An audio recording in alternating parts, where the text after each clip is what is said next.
ya hemos estado trabajando con la sonda periodontal básicamente, ¿no? Y el espejo, pinza, qué sé yo, que pues trabajamos siempre, ¿no? Ya antes que han estado trabajando, ¿ok?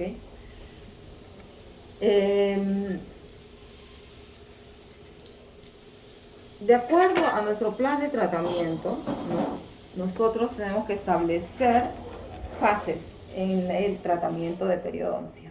¿Listo? Y entonces recuerdan que hemos hecho hincapié en conocer el estado sistémico de nuestro paciente. ¿Sí? Es sumamente importante conocerlo para poder hacer un diagnóstico completo. Sin conocer el estado sistémico del paciente es un poco difícil llegar a un diagnóstico correcto. Y en periodoncia implica diferencia entre las patologías que vamos a enfrentar en nuestros pacientes, ¿ya? Entonces, por eso se considera una fase sistémica, ¿ya? Y en esta fase sistémica, pues, tenemos que ver que nuestro paciente esté controlado, si es que tiene una enfermedad de fondo, ¿ya?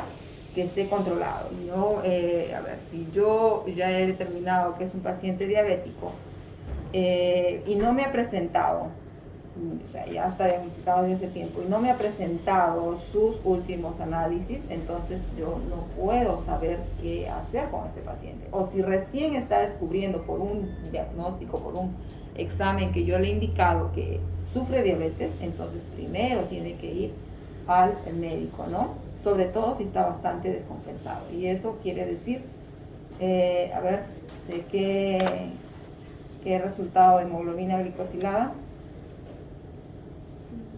Menos de 7, no, o más. Más descompensado quiere decir más, ¿no es cierto? Que está con mucha glucosa en sangre, entonces quiere decir de 7 para arriba, ¿no? Entonces cercano a 7, menos de 7,5, entonces está controlado, pero de 7,5 para arriba ya no está controlado, ¿listo? Entonces, si yo encuentro un paciente así, pues primero lo tengo que llevar al médico, que lo estabilice, que le dé su medicación, que lo controle, y de ahí recién lo voy a poder tratar. Entonces, a eso se refiere la fase sistémica, a que el paciente siga en control de su enfermedad sistémica o que ingrese a ese control, ¿ya? Y eso implica la derivación. ¿Listo?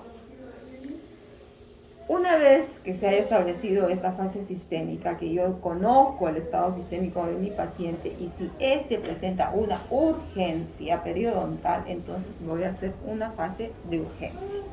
Y eso quiere decir generalmente enfermedades muy agudas y está considerada, por ejemplo, los abscesos periodontales o hasta de repente alguna lesión endoperiodontal, ¿no? Que implique esto, mucho dolor, mucha disconfort del paciente, ¿ya? Entonces hay algunas enfermedades periodontales agudas, ¿listo? Como por ejemplo las que les he mencionado, y hay otras más que ya en la clasificación en teoría las van a conocer, ¿ya? Pero entonces así, solo conociendo el estado sistémico de mi paciente voy a poder trabajar la urgencia. ¿Qué pasa si ya el paciente viene, me duele mucho y notan ustedes que hay un absceso? ¿Qué pasa si no evalúo la fase sistémica? Les duele al paciente como que a ustedes se les presenta, me duele, quiero que me la saquen. ¿Se la van a sacar así sin más? ¿Sin conocer el estado sistémico de su paciente? No. Entonces es lo mismo, ¿no? Entonces yo necesito establecer la fase sistémica, ¿ya? Requiere el paciente, de repente no lo requiere, y si tiene una urgencia, la voy a trabajar recién después. ¿Listo? ¿Ya? A ver si prestan atención y no se están distrayendo, por favor, con de acuerdo. ¿Ya? Y de allí ya venimos con la fase higiénica, ¿no? Ya esta primera fase ya de la terapia periodontal implica varias cosas. La primera es la motivación. La motivación, la fisioterapia bucal que la hemos hecho a través de los rotafolios, ¿no? Incitar al paciente a que pueda controlar la placa, ¿ya? Hacer que el paciente le pueda hacer que controle su placa periodontal, ¿ya? La placa bacteriana. Eso es lo primero, ¿ya? Y esto no es que ahí acabe, esto es continuo, como les he dicho. En cada sesión se tiene que hacer, ¿qué hace?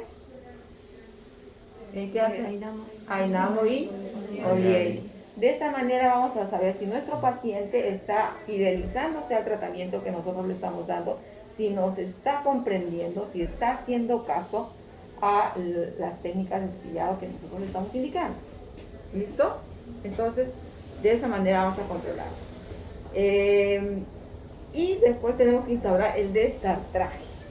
¿Ya? Destartraje. Esto quiere decir ya eliminación del sal, ¿no es cierto? ¿Ya? Y allí vamos a ver que hay dos etapas, la supragingival y la subgingival.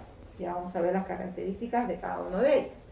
Una vez que se ha terminado, y si, solo si, nuestro paciente tiene un diagnóstico de periodontitis o tiene alguna otra enfermedad que implique que yo tengo que hacer un curetaje más profundo, un curetaje ya de una bolsa periodontal, de un proceso periodontal, entonces yo voy a hacer raspado y alisado radicular. ¿Listo? Y en este caso de la fase higiénica es cerrado. O sea, ¿qué implica cerrado? Que yo no voy a hacer colgajo, que yo no voy a hacer incisión. ¿Listo? Ya es tan solo incidir en la bolsa periodontal lo más profundo posible. Nuestro destartraje, ¿a qué se va a limitar? Si es supra, obviamente todo lo que está por encima de la encía. Si es sub, me voy a limitar a la profundidad del surco fisiológico normal. Es decir, 1, 1,5, 3 máximo en interproximal. ¿Ok? Ya, pero no más. ¿Listo? No más. Porque ya tiene otras características. Este curetaje ya más profundo. ¿Listo? De allí que viene eliminación de factores locales retentivos. ¿A qué vamos con esto? A ver. ¿Qué voy a eliminar ahí? Me olvidé sacar mi botella.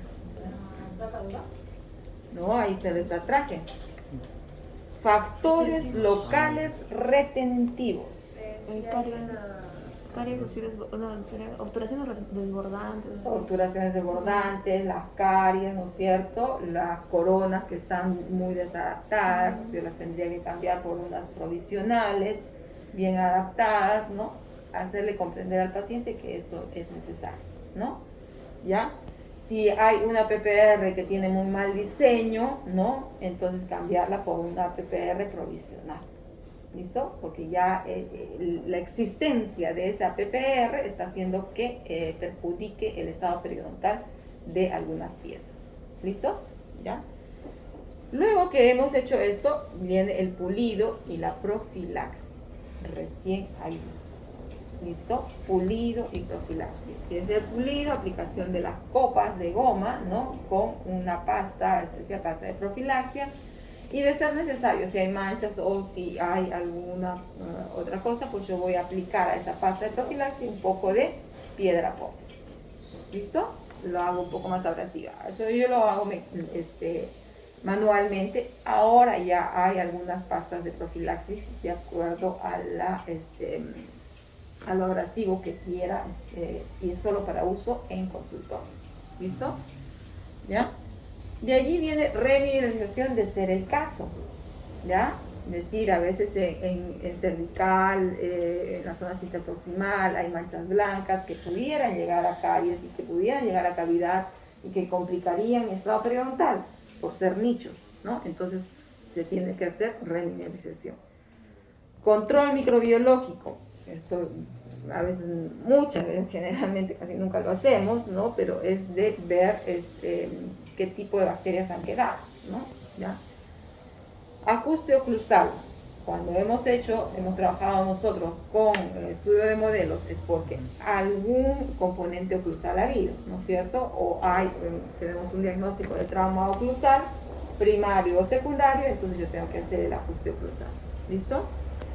Ferulización, prótesis provisionales. Cuando tengo piezas que están con mucha movilidad, esas piezas, hay mucha movilidad, que ya les he hecho tratamiento y que pueden recuperarse, no se van a recuperar si es que están movibles, ¿no? En la oclusión. Entonces yo tengo que ferulizar para conservar cierta estabilidad, ¿ya? Y que se pueda regenerar los tejidos, ¿listo? Que puedan cicatrizar los tejidos. Y una reevaluación. ¿Listo? Entonces, al término de mi procedimiento, entonces yo evalúo, observo. Cuando hay gingivitis es solo necesidad de repente de observar. Pero cuando ha habido periodontitis, cuando ha habido bolsas periodontales, cuando ha habido defecto, cuando ha habido lesiones endoperio, dependiendo del tipo de lesión endoperio, abscesos, entonces yo sí tengo después del mes, después de haber pasado un mes del último RAP o de la cirugía periodontal, yo recién puedo sondear, ¿ya? A ver qué me ha quedado. Ya se ha eliminado la bolsa periodontal, ya no está en 4, ya no está sangrante, ¿ah? ¿Ya? Entonces yo veo bien eso. Si ha quedado bolsa periodontal, ha quedado profundizaciones de sondaje de 4 a más y todavía sangrantes, ¿ah? Es la condición para que sea bolsa periodontal, de 4 con sangrado, ¿ah? Si es mayor profundidad, ya es bolsa periodontal. ¿Listo? ¿Ya? Entonces, ahí yo tengo que reevaluar, regresar, retornar a mi paciente al estartraje, o si tiene una bolsa muy profunda que no he podido acceder, qué sé yo, ya tiene que pasar a cirugía. ¿Listo? Ya tiene que pasar a cirugía. Entonces, por eso es la revolución. ¿Me lleva aquí o me lleva a la siguiente etapa? ¿Listo? ¿Ya? Y esa fase es la fase correctiva. ¿Ya? Esa fase es la fase correctiva. Entonces, allí hay una fase correctiva quirúrgica y una no quirúrgica. En la quirúrgica están todas las cirugías periodontales. ¿Listo? Cirugías periodontales resectivas y no resectivas. ¿Ya? Ya las veremos en su oportunidad, en su momento. Esto prácticamente es para desarrollar en periodos. ¿Listo? Así que pase por todo eso.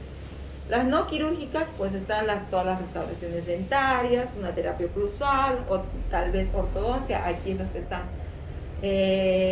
con mucho apiñamiento o con mucha proximidad de raíces que amerita pues que se haga un tratamiento ortodóntico, ¿no? Necesario para que no vuelva a ocurrir una enfermedad periodontal. Doctora, ¿no? si en caso el paciente no tiene sus raíces muy cerca, pero no tiene ninguna periodontal, también se puede para que sí.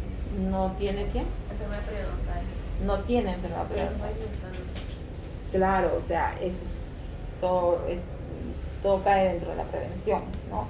Prevención en periodoncia, mejorar el alineamiento, mejorar contactos, entonces va a haber una mejor oclusión, ¿no? Y todo va a estar bien, ¿no?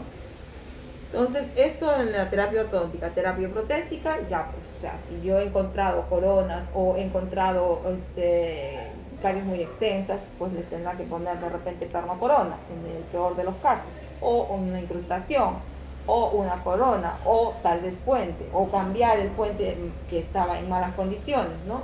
Todo lo que puede caber allí en la terapia protésica, ¿ya? De conducto, igualmente, si está indicado en alguna pieza que he estado trabajando, una endodoncia, pues se tendrá que realizar, ¿no? Otro tipo de tratamientos definitivos que también se requiere el paciente, ¿no? Por estética, qué sé yo, carillas, ¿no? De allí tenemos esta fase de mantenimiento, que no son los controles. A ver, yo hago el traje y voy a controlar, o llego a RAR y hago control a los 7 días, a los 15 días, y el RAR la reevaluación al mes, ¿no? Esa no es la fase de mantenimiento. La fase de mantenimiento es como que a un plazo mediano y largo plazo, ¿ya? Entonces es como que yo termino mis controles al paciente, ¿no? Ya llegó a ver, ya no está con un ainamo de 10 a más, está con un ainamo menor a 10, ¿no? Y está con un índice de higiene oral, qué sé yo, de 15, 16, que es lo deseable, o como máximo 20 ya, ¿no? Estoy controlando a mi paciente y educándolo todavía. Y ya se va. Sus encías ya están bien, todo está bien. Y entonces, de acuerdo a su diagnóstico, yo tengo que citar a este paciente para una evaluación, que puede ser a los 6 meses, puede ser a los 8 meses, O puede ser al año si es un paciente con salud periodontal, entonces yo lo puedo citar al año, ¿no? Pero si es un paciente con salud periodontal en periodonto reducido, muy reducido, entonces lo tengo que citar un poco más cerca para evitar que algún proceso periodontal nuevamente me pueda hacer mayor pérdida de soporte óseo, ¿no? Entonces esa fase de mantenimiento, dentro de esa fase de mantenimiento, ya que les digo en qué periodos puede ser, tengo que hacer un examen de reevaluación, ¿ya? Entonces, de acuerdo a lo que corresponda, yo nuevamente tomo Ainamo, veré cómo está ese Ainamo y empieza otra vez toda la historia, ¿no? ¿Ya? Si es necesario, llegaré a hacer periodontograma. Si no es necesario, pues me quedo nada más en el Ainamo y el relieve. ¿Listo? ¿Ya? Y establezco pues la fisioterapia bucal, la profilaxis, ¿no? Y establezco de repente citas periódicas si es que el paciente nuevamente cayó en estas cosas, ¿no? De estos procedimientos. ¿Listo? En algunos de los casos, de repente se necesitará antibioterapia periodontal en casos muy agresivos, ¿no? En estas distribuciones inciso-molares, ¿no? Entonces allí de repente voy a necesitar terapia antibiótica muy prolongada, dependiendo si hemos ubicado nosotros una bacteria muy periodontopatógena que quede en el tiempo, ¿no? Entonces, en esos casos se aplica. Y si recurre a la enfermedad, se reinicia el tratamiento, ¿no? Nuevamente empezamos desde la fase higiénica en adelante o desde la sistémica en adelante, ¿no? Dependiendo de qué es lo que pasa. El pronóstico periodontal lo tienen ustedes en sus historias, ¿no? Y las consideraciones ya las tienen allí, ¿no? Cuándo va a ser favorable. En el caso de nosotros estamos trabajando con bueno, regular, malo, ¿no? Pero acá también hay otro que está en favorable, reservado y desfavorable, ¿no? Más o menos congruentes en los criterios que se consideran. Va a ser favorable con un soporte óseo remanente adecuado, condiciones apropiadas para eliminar las causas, colaboración adecuada del paciente y no hay factores ambientales ni sistémicos, y si hay, están controlados, ¿no? El reservado va a ser que haya de repente un tratamiento óseo resectivo que hacer, control inadecuado de la placa por parte del paciente, no termina de controlar la placa, presencia de factores sistémicos, algún componente sistémico, presencia de factores ambientales, ¿no?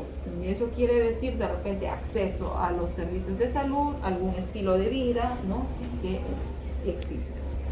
Desfavorable, pérdida ósea avanzada, áreas de mantenimiento imposible, y esos son los apiñamientos de repente, ¿no? Que existe y que no es posible de repente trabajar, ¿no? Extracciones indicadas, entonces ahí ya es mucha pérdida ósea seguramente, ¿no? Presencia de factores sistémicos o ambientales no controlados, ¿no?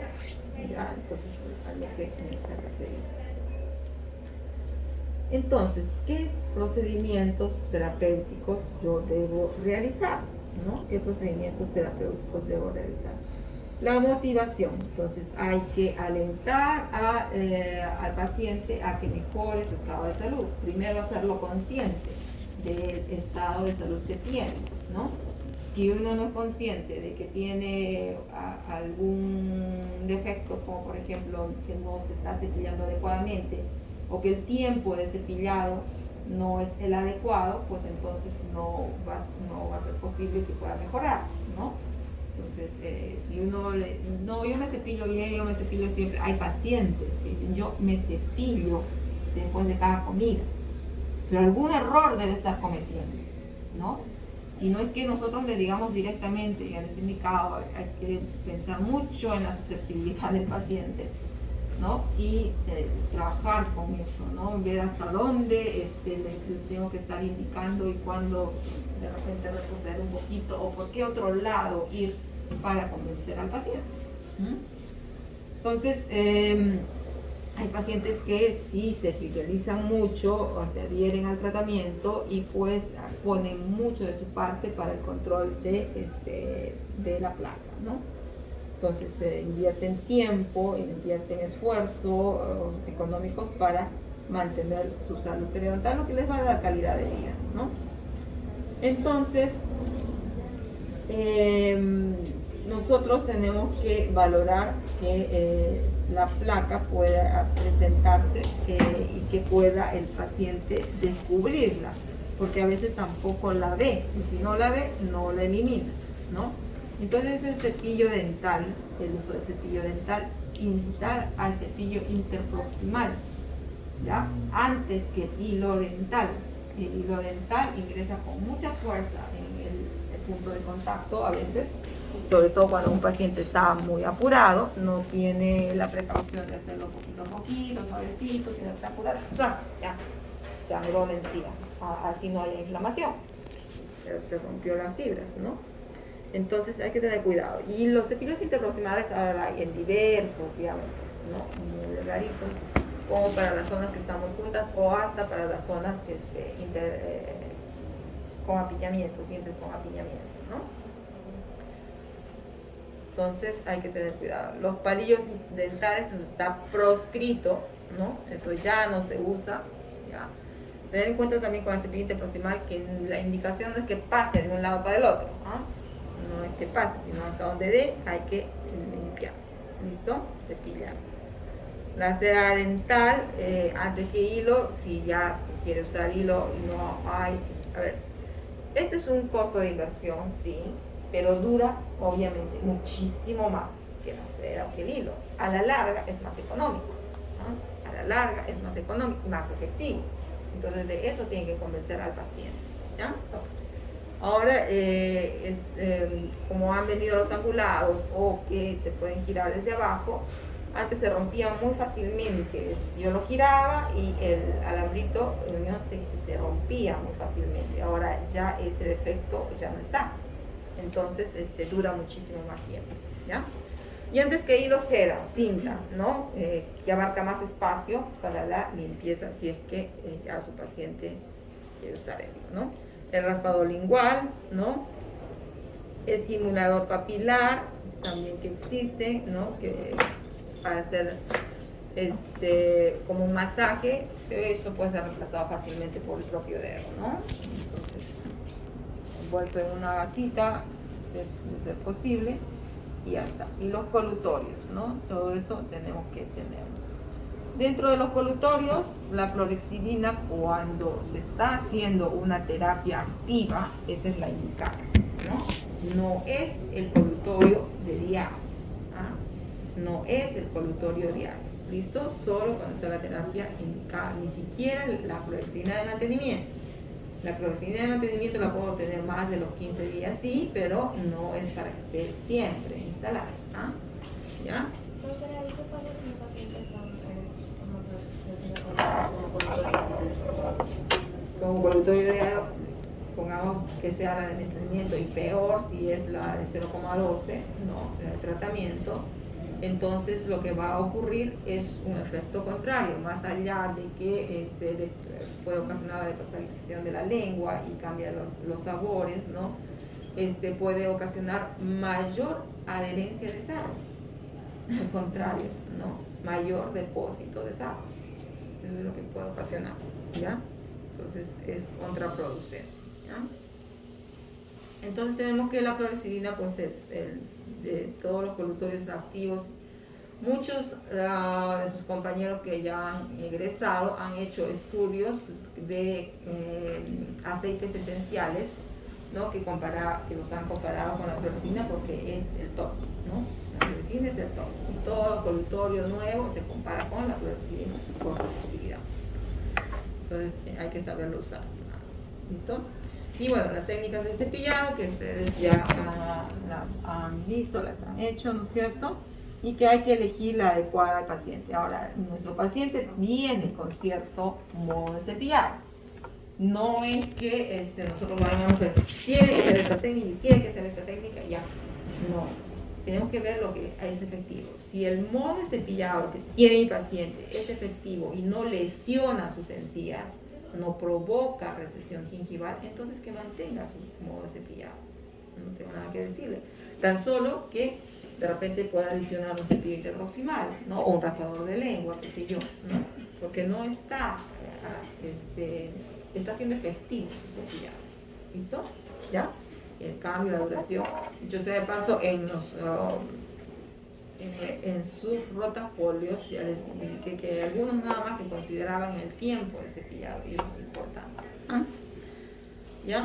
Entonces tenemos ahí las técnicas que están recomendadas para algunas partes, ¿no? La de VAS para pacientes con problemas periodontales, la modificada de Stillman para limpieza de zonas con recesión gingival progresiva, ya la de Charters para pacientes con troneras interdentales, con troneras y con diastemas, ya la de Fones para niños, listo, que se tiene que trabajar, listo.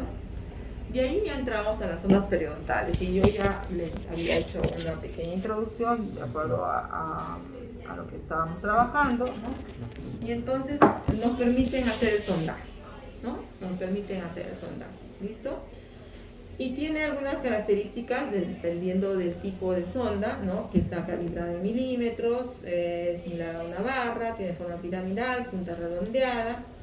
Lo ideal es que sean delgadas y algunos de ustedes me han comprado una que es circular sin ninguna, o sea, tiene las marcas de milímetro pero no están coloreadas. Entonces para ustedes que están aprendiendo, inclusive para mí es difícil ubicarme cuánto ingresaba, cuánto no, ¿ya? Alguna marca debiese tener, ya no es lo mejor comprarse esto porque si no, no voy a saber exactamente cuánto ingresa la sonda en la bolsa o en el surco. ¿Listo? ¿Ya?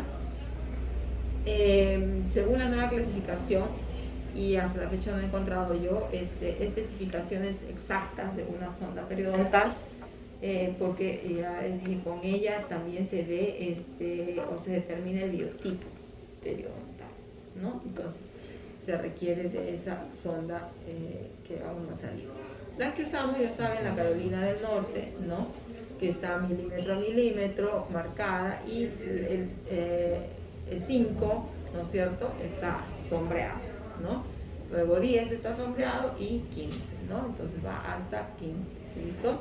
La de la OMS, la saben, la bolita es 0,5, ¿no? De ahí tenemos 3 milímetros, y entonces el inicio de la parte sombreada ya es patológico, porque hemos dicho que el punto 5 hacia arriba ya es 4, ¿no? En el caso de que sea 3 y punto 5, ya estamos en 4, que es patológico, ¿listo? ¿Ya? Entonces esto les indiqué que para estudios epidemiológicos es la que se usa porque es más fácilmente que yo pueda definir, ¿no? ¿Está en salud o es patológico, una bolsa patológica, ¿no? Entonces rápidamente se define eso con mayor certeza, ¿no? La Navers, a ver, ahora sí tienen Navers, a ver, es un Navers. Tiene la forma de un explorador, pero está en 2 planos del espacio. Y eso es lo que tienen ustedes que ver, ¿ya? Eso es lo que tienen que ver. A ver, que tiene la nave, a ver, todos con sus naves. Pónganla sobre la mesa. Y como ven, ¿no? Está girada en 2 planos del espacio, ¿no es cierto? ¿Ya? Entonces no es un simple explorador, ¿ah? No es un simple explorador con punta roma, no es. Ya está en 2 planos del espacio, ¿no? Entonces, mientras más curvita tengamos, más acceso de repente vamos a tener sobre todo a las furcas superiores, ¿ya? Entonces va a ser mucho más fácil ¿listo? Y ahí lo ven marcado, ¿no? Sombreado. Y en otros pues no les ha venido sombreado, ¿no? Son, de alguna manera tienen que ver que ingrese, ¿no? Si ya llega a tocar la parte sombreada, pues tendremos la furca 2, ¿no? Furca 1 solo se ingresa la primera parte. Furca 2 se ingresa hasta la zona sombreada. Pasa esa sombra y ya estamos en la furca grado 3, ¿no? Entonces tenemos que ingresar, ¿no? ¿Ya? Entonces, y para sondear, pues la de las inferiores es la más fácil, ¿cierto? Es una zona sola de furca, en la parte media de la cara ocular, más o menos, a diversas profundidades, porque ya hemos visto que a veces el tronco radicular de los inferiores es muy corto, muy corto. Entonces, va a estar bastante asequible de repente, y otras veces está un poco más profundo, ¿no? Depende de la anatomía del paciente. Pero en el superior sí tenemos una furca del lado vestibular, que igual va a ser más fácilmente sondeable, ¿no? Pero tenemos las furcas proximales, que estas furcas sí las tenemos que poder sondear a partir de desde palatino. No se sondean desde vestibular, porque estas zonas de furca están más cerca al lado palatino. La raíz palatina será ancha mesiodistalmente, pero es más angosta vestíbulo-palatinamente, ¿sí? Tienen que recordar anatomía. Entonces, estos fornix de las uniones están más hacia palatino. Entonces, yo tengo que ingresar por ahí, por palatino, por mesial y por distal, tratando de sondear. ¿Ok? Ya. Hasta ahí las sondas. ¿Listo? Ya me estoy quedando sin voz. No sé dónde he dejado mi agua. Los separadores ya hemos visto en la fotografía. ¿Listo? ¿Ya? Los separadores ya hemos visto en la fotografía. Los que son más más media luna para las frontales y los angulados para traccionar mejor, ¿no es cierto?, para las tomas laterales. Recuerden que la fotografía no va, las tomas laterales no van con un solo separador, ¿no?, un retractor de labio, sino con los dos, uno en media luna y un angulado para retraer, ¿verdad? ¿Ok? Y los espejos, ¿no? Acá están los de vidrio, ¿no?, que no tienen ángulo, pero en estos, por ejemplo, vienen en dos planos, ¿no es cierto? Y para tomar el superior, ese ángulo viene hacia abajo. ¿Listo? ¿Ya? Siempre hacia abajo. Y si yo voy a tomar el inferior, este angulado va hacia arriba, ¿ya? Para que no me estorbe. ¿Listo? ¿Ya? Este de aquí es el más delgado, y este es para las zonas linguales, ¿no?, para las tomas desexantes linguales, porque me va a permitir evadir los dientes.